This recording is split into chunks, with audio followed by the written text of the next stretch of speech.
The first movie you were in, called The Knack, was directed by Richard Lester. Yes. He did Hard Day's Night, correct? Yes, he did. Was it chaos on the set? Did it be Well, I'd never been on a set before. I was just thought, what is a load of really peculiar people? This must be like a grade D movie. I was really into really high-level art type movies, and I thought, what are we doing? I didn't understand the concept. I didn't know the whole script. I just knew that I was dressed like everybody else was dressed. All the other girls were dressed in exactly the same outfit. We were in the freezing cold outside the Albert Hall, queuing up for the scene, and I just had never seen a film being made. And when I saw the director at lunchtime lying down on the floor having a snooze, I thought, really, this is just, God knows what this is. And my curiosity to films was just like, surely this is not the way it is. This is a crazy movie. And actually, I look back at it and I laugh because things were frequently sort of crazy, and I just didn't know it. That must have been a great time in the 60s. Then you worked with Polanski in Cul-de-Sac. Yeah. I've never seen that movie, I'm sorry. Cul-de-Sac is a very interesting film. It's a black and white film. It's so bizarre. It's brilliant. He's just brilliant. I didn't know, and I didn't have anybody to compare him with, but I look back at that experience and I watched. Of course, I had a tiny part. I actually had to speak. I got directed by him, which was not easy, because he was tough, but he was just on another level. He was just above the average, way above the average. And then you're in a James Bond spoof, aren't you? Sorry? You're in a James Bond spoof, Casino Royale. Yes. Now, yes. How was that? I heard it was 3 or 4 directors. It was crazy, wasn't it? Well, I didn't know that at the time. Mine was with, who was directing my part? Do you know the names of the directors? I can't remember the name of, it was not John Huston. It was... Orson Welles was in it. I'm sure he helped. Orson Welles was, I played 2 parts, actually. I don't know what I was doing in that film. I know that I was very happy to be on the set. I had a scene with Peter Sellers, which was genius. Unfortunately, he shot me during the shoot with his gun, and it was not a pleasant experience. It produced a lot of little blood spots across my face, and I dropped the bottle that I had to come in the door with, and that was a rather unpleasant moment. But those moments are just, you know, you're a beginner. You have to go with what's happening. You don't understand anything on a set, and it was what it was. Anyway. I like your name. What was it again? Giovanna Goodthighs. That embarrassed me so much to be called Giovanna Goodthighs. I thought there was nothing good about my thighs, I said. But you're working with huge stars right off the bat. Huge stars. David Evans in that movie. I didn't have a scene with him, unfortunately. But I met him. I did meet him. Charming. And then you're in Two for the Road with Audrey Hepburn and Albert Finney. Tell me about that. Well, it was good. It was, once again, a small part. Fascinated to be working with Audrey Hepburn, watching her every move, trying to learn, you know, and also we were in Saint-Tropez, part of the film, which was glorious. Also, I was, you know, got expense money when I was in Saint-Tropez, which made it even more glorious. Nothing to do except turn up and watch and do the odd moment. I said, this is one hell of a job. This is a job that I don't know if I could do it seriously, but I was still thinking, fascinated but not really engaged fully, because I didn't have any craft. I was just winging it and making good moves, but not having a real dedication yet. And Audrey Hepburn was such a delightful character, and I watched how she lived during the shoot. She was very disciplined. She didn't eat. She was very committed, and in the weekends I remember she invited me to things that she cooked. She cooked a wonderful pasta dish, and I said, oh, she's so slim, but yet she eats very rich, creamy pasta on the weekend. And I just was watching all those little details, because she was a major star. And Albert Finney I worked with several times after that. He was a great actor.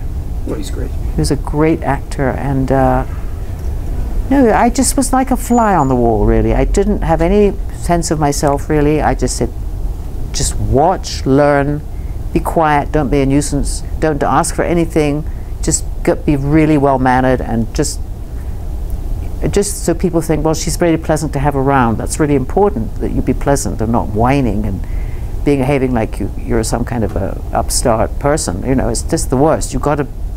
People like to hang with people who are pleasant, and producers like to be around. They like to be proud of their actors on some level.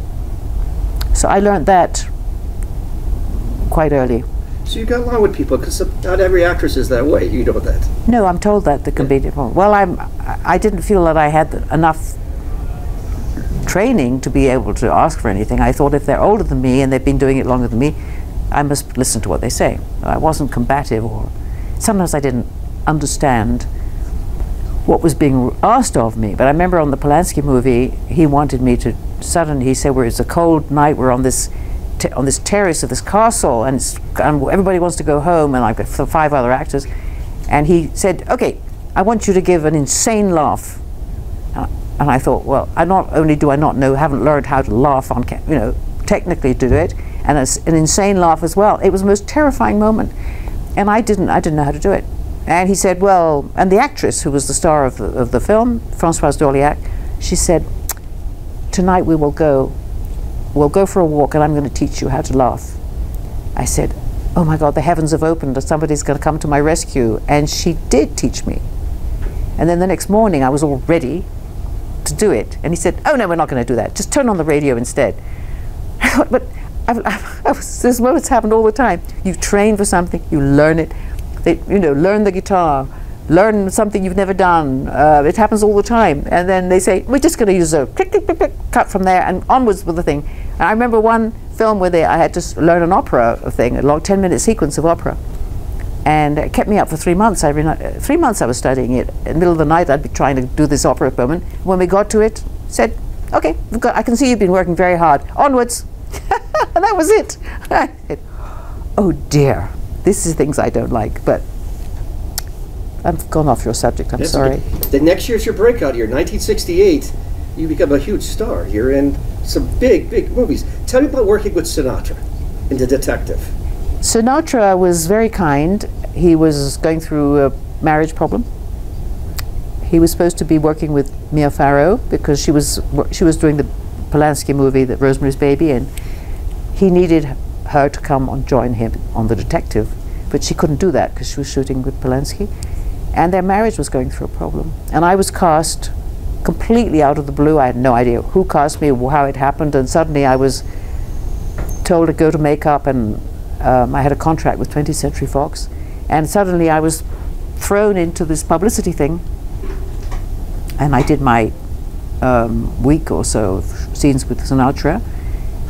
He just came up to me on the first day of shooting. We were shooting on a beach, and he had a cup of something in his hand and said, would you like a sip of this? And I said, I'm Frank Sinatra. And I thought, oh my God, I'm Frank Sinatra. That was hilarious that he would have to introduce himself. I said, well, that's really kind of humble and straightforward. And I, just went from there. And everybody was always watching to see anything that he did.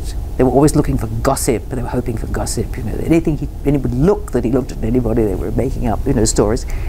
But he called me the kid. Said one moment he protected me when the director was being rather unpleasant, and he said, leave the kid alone, she's got good instincts. And that gave me a great boost, that line. I'm sure. Yeah. I always heard he likes to do everything in one take. Yes, that was what was told to me. So you're going to get one take. The hair has to, I was a wig, rather a Mia Farrow kind of look. And I said, one take? He said, it's got to be perfect. You just got to know that it's with one take, maybe possibly 2, but very rarely 2. So that puts a certain pressure. Yeah. Actually, now I've learned that if somebody says it's one take, I'm like, yes, I'm ready. But at that point, over and over and over, doing it over and over and over. But he did do more than one take. And the day when he told this person to back off from where he was being aggressive with me, we got to maybe do 2 takes, 3 takes. So no, he was my father's favorite singer. So when I met Sinatra and when I was working with him, I was thinking, oh my God, my father's going to be so happy I'm working with Sinatra. How amazing that I'm working with Sinatra. He was such a big star. The biggest of the big, for me, it was the biggest ever. And it's one of his last movies, because he makes that crappy Western a year later that's terrible. Did he? And you always finish by 5, right? I don't remember. Okay. There's so much to ask you. So you're in Bullet. Is it true that Steve McQueen would steal scenes? He's always no. No, he didn't steal. He was very much in this part and was polite, generous, helpful.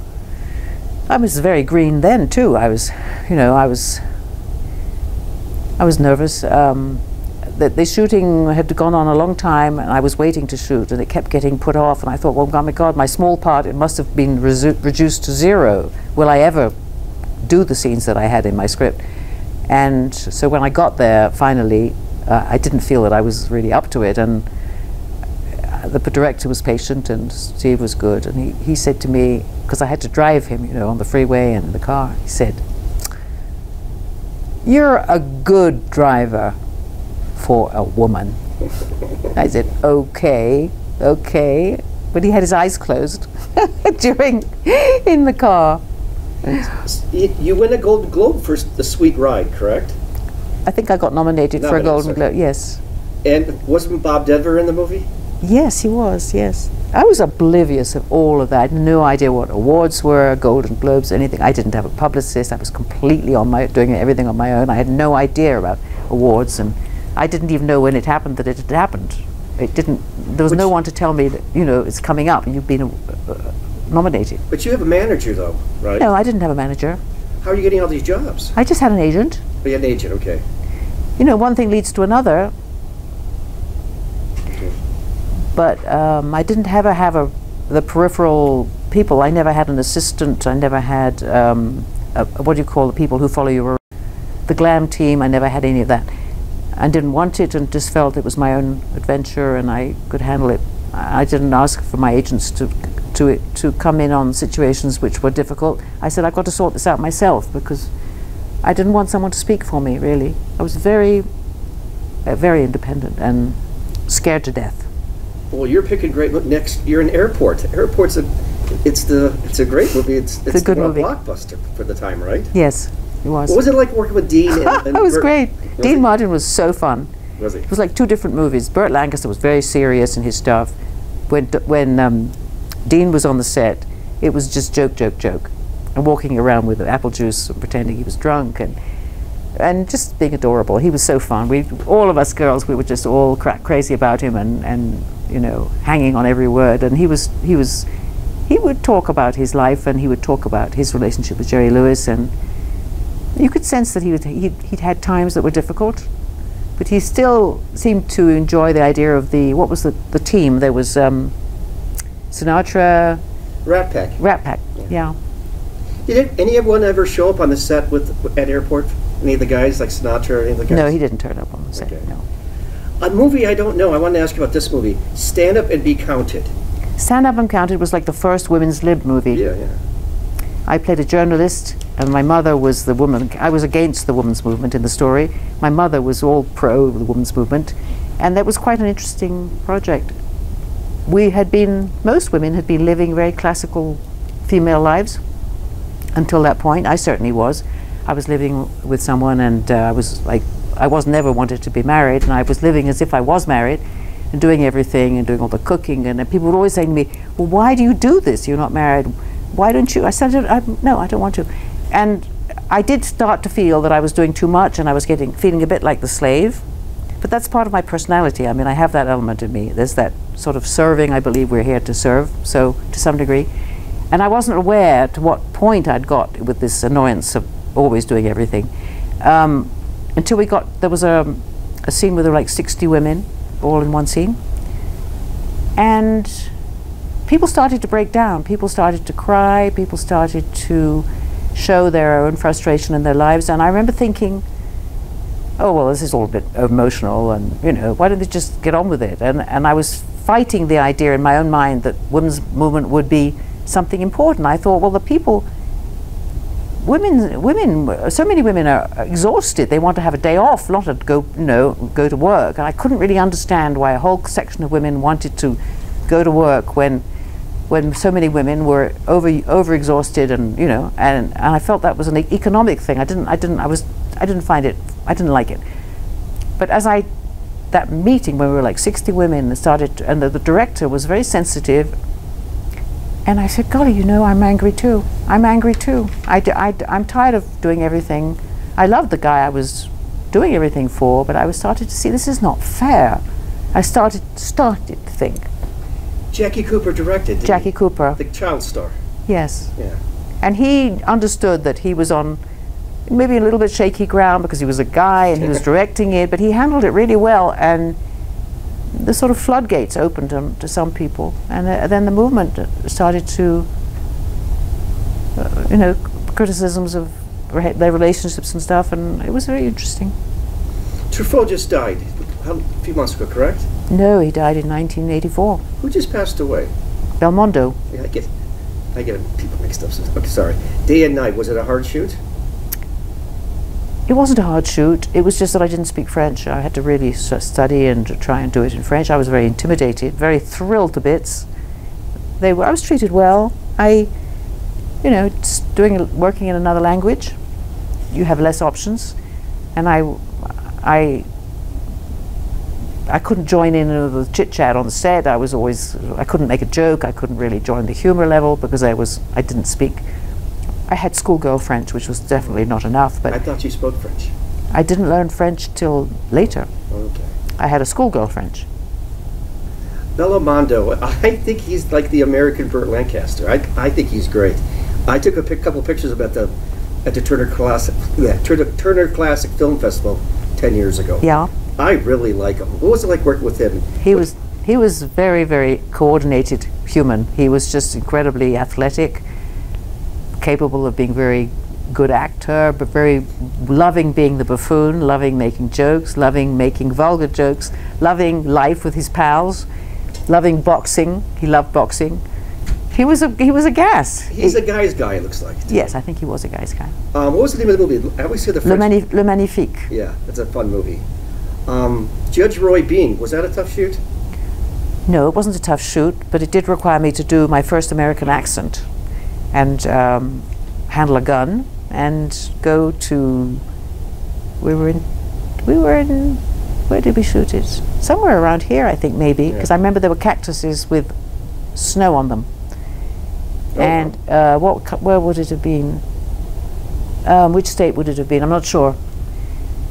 Ava Gardner had a small part in it. Yes, she did. I actually walked, one day I saw her, I couldn't believe it, she was on the film, and I walked past her dressing room and she was standing on her head, and I said, wow, I've just seen, she was doing some exercise, standing on her head, and we didn't really ever have a chat, but just those moments, like, Paul Newman ended up being told to spend a little bit of time with me, to work with me, because John Huston was not feeling well. He was quite unwell in that film, and it was coming to the end of the shoot. I came on the end. There'd been a lot of actors that come through, and it was very cold, wintry, and John Huston was intimidating. Paul Newman was adorable, kind and simple, and he played my father in that film. Later on, I played his girlfriend in another movie.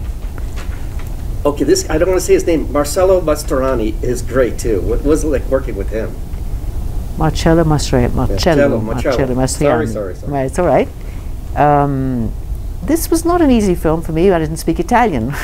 Okay. So by that point, my French had got a lot better. So the director said, "I'd like you to play her in French, because everything in Italian is dubbed afterwards." Mm-hmm. So he said, "You've got the mouth movements and gestures look more French, closer to Italian than English." So I was basically in a state of not knowing what was going on at all, almost all the time. I didn't speak Italian. When he would stop, talking, I would go over my lines, and sometimes he had not finished. So there was a little bit of scusi, and I didn't really understand the plot, and I struggled a bit on that.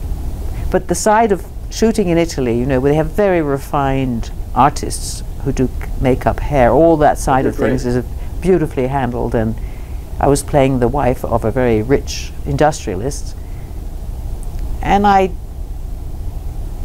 found my way through it. Jean-Louis Trintignant was playing my best friend, and he made it very lovely. He was wonderful, so kind and so amusing. And Marcello and I didn't really get on terribly well. I don't know why. I don't know why. We just didn't. He's playing a policeman, and he was antagonistic in the character, and I think he didn't. I got to know him a little bit, but I would go and eat with him and his makeup and hair people sometimes, and he would kind of become more relaxed during the evening. But in the mornings, he would turn up and be a bit grumpy, and I wasn't really happy. I was lonely there. I was lonely in Italy. I wanted to go home. I was like, no one to talk to. And those are things that occur a lot. You know, it's not easy to go off. You don't know anybody. Years ago, 15, 20 years ago, I used to do all the fashion weeks in Milan and then in Rome and stuff. I love it. It's wonderful there. A big hit of yours, The Deep. Robert Shaw's in it, right? Yes. I think he's fantastic. He was. Oh God, he was fantastic. Everything he does is worth seeing. Were you upset they kept pushing the wet shirt thing? Totally, I was totally upset. It had nothing to do with what we'd done shooting, and it was just horrible for me. It was just really terrible. Anyway, I don't want to talk about it. It's just it's past. Sorry. Big hit though. In the early '80s, you had a few movies I wanted to talk about. One is called When Time Ran Out. It's got a huge cast. It's not a great movie. Oh no, it's not. Okay, good. I didn't want to say. Oh that. No, it's just an awful movie. It's an awful movie. And when I look at, you know, the special effects in it were just so amateurish compared to what happens now. But I did have fun. I had fun.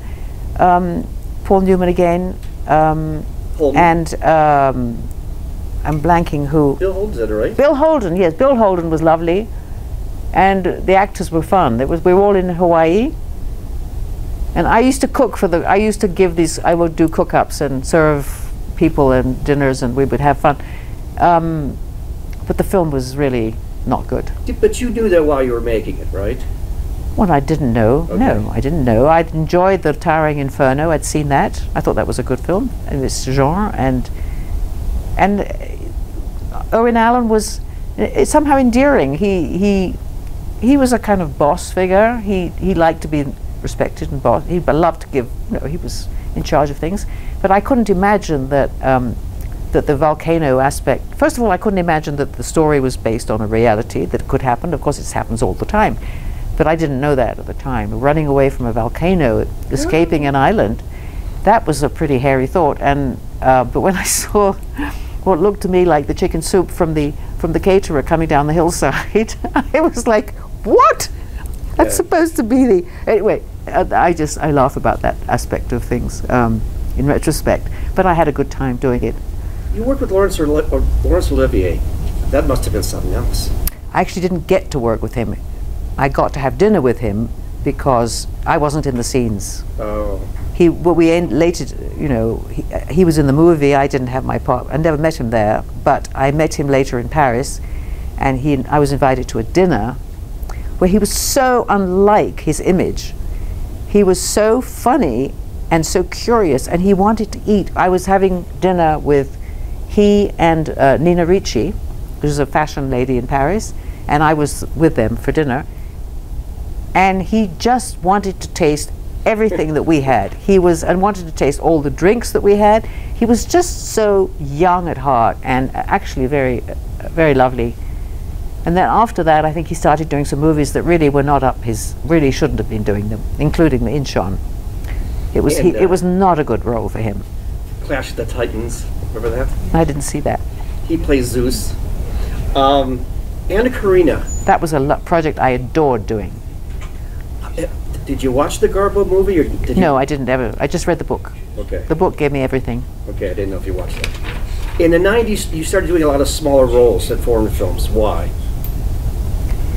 90s? I thought so. And then you started doing foreign films, smaller.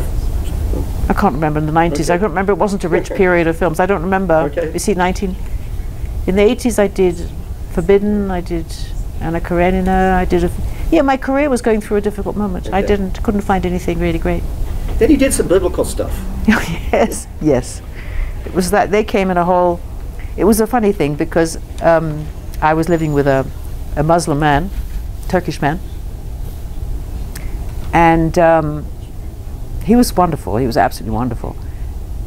We were together for a very long time, but I was feeling like, you know, women, modesty, you know, all those things possibly influencing me a little bit.